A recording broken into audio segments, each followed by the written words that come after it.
Our top story tonight, a Knoxville church group caught in Israel right after this, witnessing the devastating attacks by the Hamas terrorist group over the weekend. You know, as we've told you, the Israeli government has formally declared war against Hamas after their large-scale surprise attack Saturday when the militant group fired thousands of rockets toward Israeli towns and cities.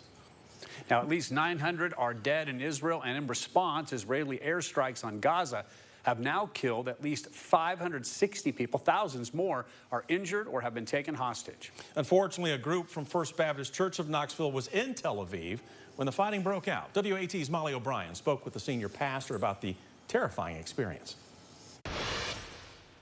We just felt like the best thing we could do is actually get to the safest place that we knew was ahead of us.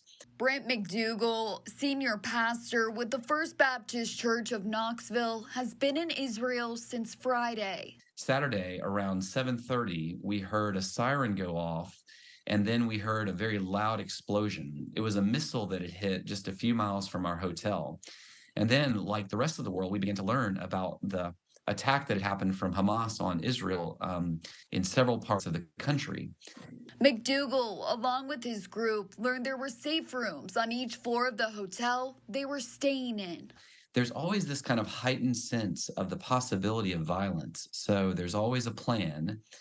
There are great preparations made to keep people safe. The group of 12 deciding to head to Jerusalem away from the fighting. We got here safely into the old city.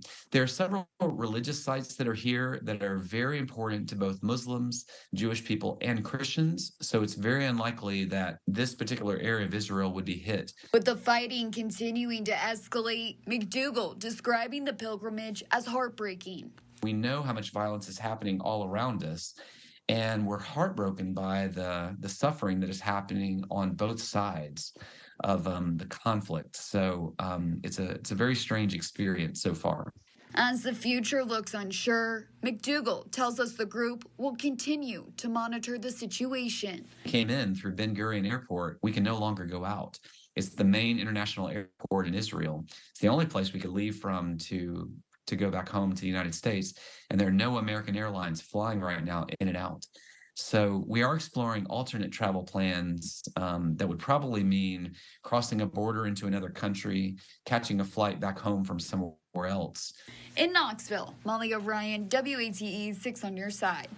Molly, thank you. Of course, we'll keep you up to date on their travels. We're told 9 Americans have been killed in the attacks. And McDougal wants to reiterate, though, that the group that he is with is currently safe. We also reached out to the Knoxville Jewish Alliance about Saturday's attacks, and we're told that they will have long-lasting impacts.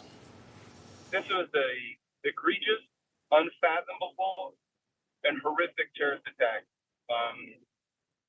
Hamas is an evil terrorist organization whose constitution declares that their main goal is destruction of the state of Israel. Never since the Holocaust have any more Jews died in a single day than did Saturday. That's a horrific event for the world to have experienced again. And so for us Jews in America, it's a seminal moment that none of us will forget in our lifetime. The Knoxville Jewish Alliance is a local affiliate of the Jewish Federations of North America. The national organization is collecting donations to support victims of terror and help rebuild damaged infrastructure. You can contribute by heading to jewishfederations.org.